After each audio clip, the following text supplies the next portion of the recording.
So today is the day of Epiphany. It's the 12th and final day of Christmas. We made it. Woo-hoo! We can celebrate. We made it through another Christmas. And as I was researching what Epiphany and the Christmas season and the history and tradition involved there, I learned that throughout most of Christian history, December 25th is not the big celebration day. This is. Epiphany was the big day of celebration. And traditionally, Advent was a time that starts usually about 4 weeks before Christmas. Advent was a time of fasting and repentance and preparing for Jesus to come.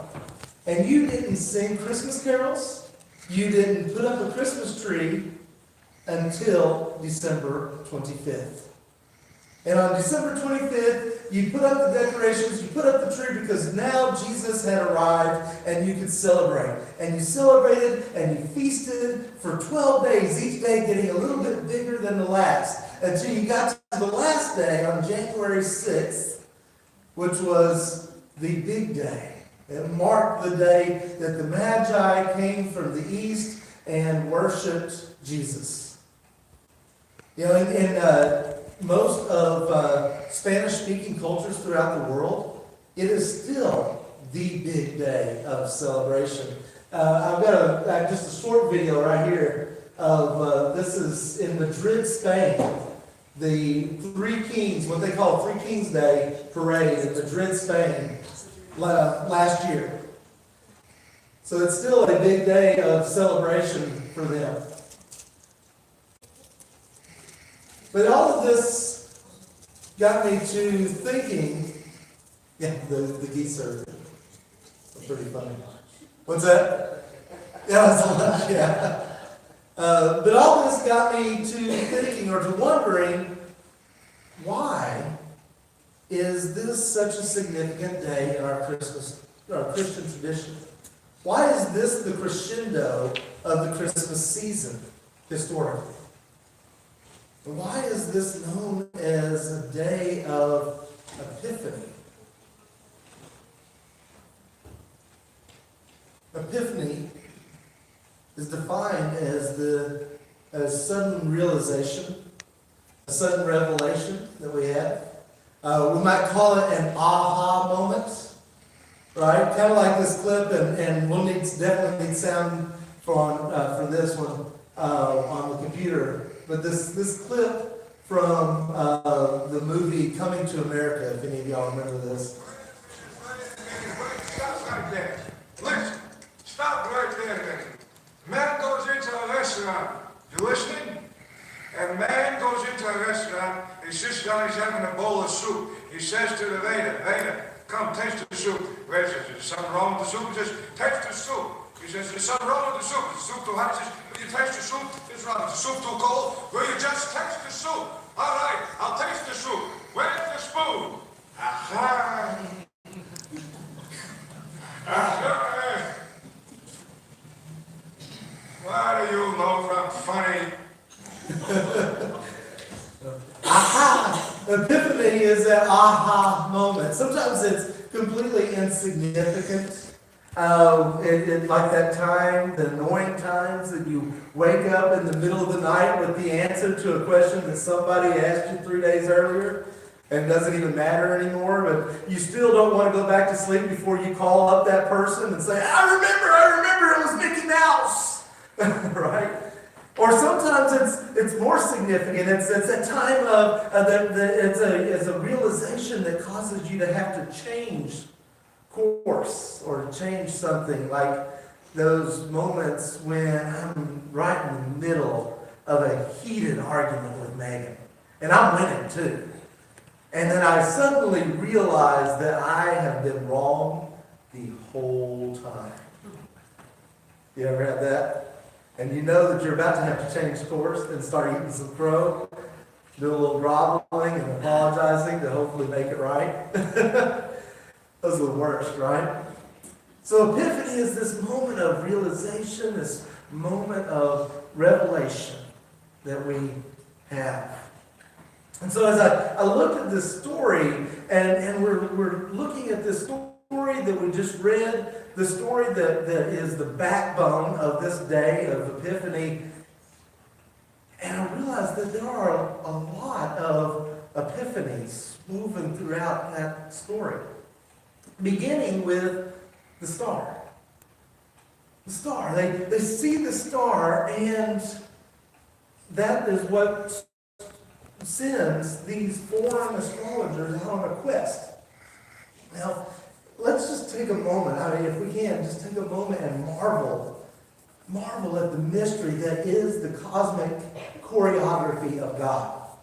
Now, in order for the light, for a star to reach us, it takes years for that light to get here from a star. So a star is born, and years later, that star's light arrives here. Right?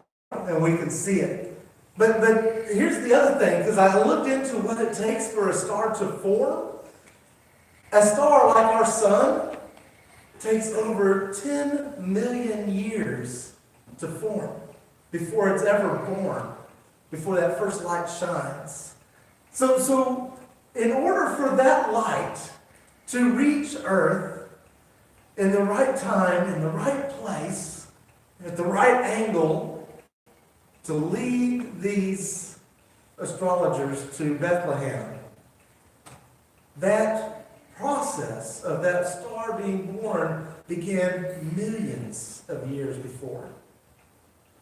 That's insane when we think about it. I mean, as Methodists, we talk about prevenient grace, the way that God uses creation and events and people in order to reveal God's self to us and to draw us to Christ, even when we don't realize that it's God who's leading us. And I realized that this star was God's act of prevenient grace for these magi, maybe for others as well, that it was God's prevenient grace that was millions of years in the making. Did they even know who they expected to find when they got there? I mean, they knew that they were looking for a king, but did they know anything about a Messiah? Maybe that's why they ended up at Herod's place first. Because, I mean, think about it. That's the logical place to look for a newborn king. Right? So when they get to Herod, there's more revelations. They show up and they show up to Herod and they're like, oh yeah, great Herod, we are here to looking for the one who is born King of the Jews. And Herod's like, what? What are you talking about? And they're like, it's kind of his idea. We just saw a star. Thought we'd honor him. Sorry. Herod was immediately felt the threat to his rule. And he was troubled. And it says that all of Jerusalem was troubled with him. And we soon find out why. Because we realize that he is willing to do anything to prevent any threat to his power. And how many leaders and rulers and people in our lives that we experience who seem to be willing to do anything in order to hold on to power.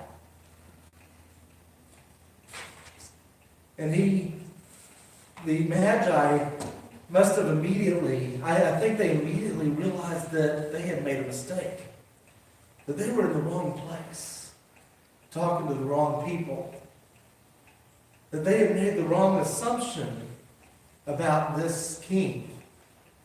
Imagine their surprise and their confusion when they find out that the king that they are looking for isn't in the palace, but is in some backwoods town called Bethlehem.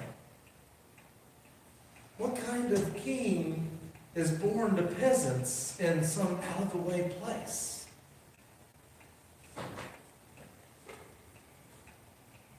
But then we realize as we see it that there are two kingdoms at work.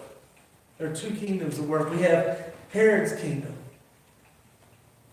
where he rules by power and threats and anger and fear. And then we have God's kingdom, who comes in the midst of the downtrodden in out-of-the-way places to shine a light of hope, to shine a light that leads us like a shepherd to life. But then we get to the Epiphany. Right? These magi, they make it to Bethlehem. They get there to the house where Jesus and his family are staying, and it says they are filled with joy. They may not even understand why they're filled with joy, but they are filled with joy. And then they walk in and they see Jesus and they fall to their knees.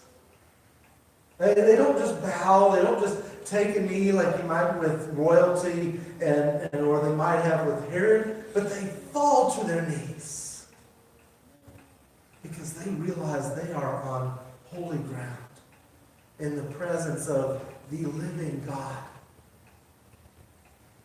And they take what they have. Maybe they were planning to bring gifts.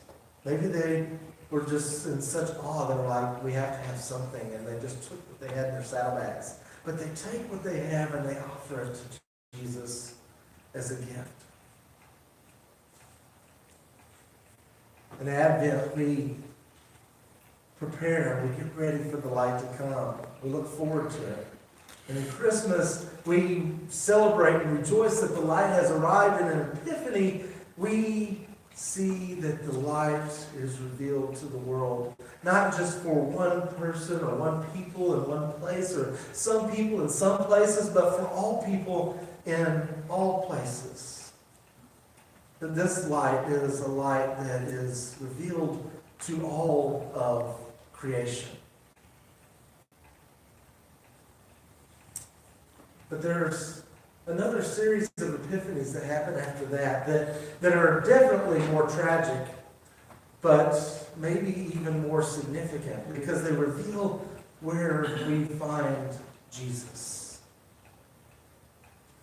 The Magi are told in a dream they need to go home by a different way. And they take a different route and they don't report to Herod. God reveals to Joseph that he needs to take his family. It's in danger and they need to flee to Egypt as refugees. Herod realizes that he's been duped and he flies into a rage and orders the slaughter of the children in Bethlehem. And we realize that Jesus has come into the world, but the world hasn't changed. Brutality is still in charge.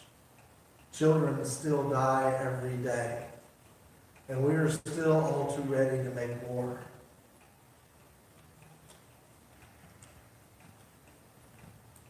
But the world still seems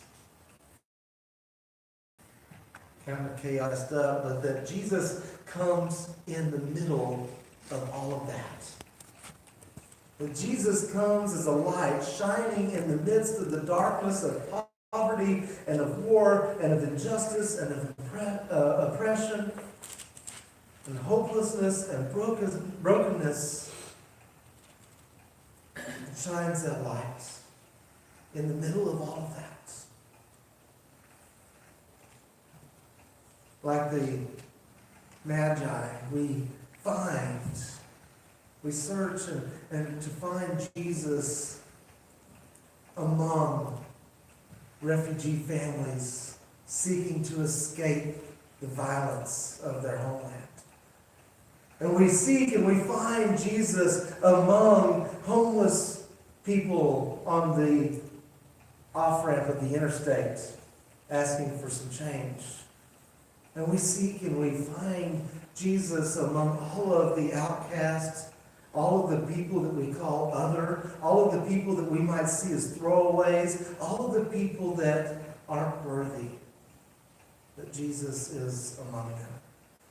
And in every place where there are people in need of and searching for the light of Christ, we find that the Christ of the Epiphany is already there.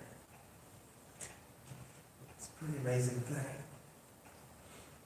And so then, what will we do to find him? And what will we do when we find him? Will we dismiss him? Or will we fall to our knees and worship him? And give him what we've got and who we are?